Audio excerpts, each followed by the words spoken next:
yacu irahambaye cyane rero kuva ku munsi wa kane nta nyanza irangira ku munwa by'ukuri naragwaye kumusanga mu burwayi bw'amasinezite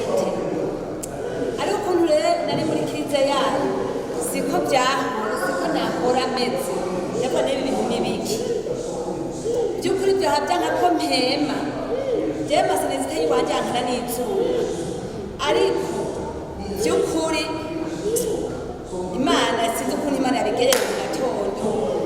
nari ku miti ariko ndavuga ati oya mu gitondo numva Imana ibwira ati oya ngera gusenga burya n'uwo twubake nagenda mubwira ku telefone ati burya jewe ngiye kuri kwa masheke burya warose je nagiye burya uko natera intambwe niko nagoma numva amahoro muri jewe burya bavuze ati nimwakire gukira by'ukuri ubu numva umutwe wose wahetse ibikanu byose byakize sinokubwira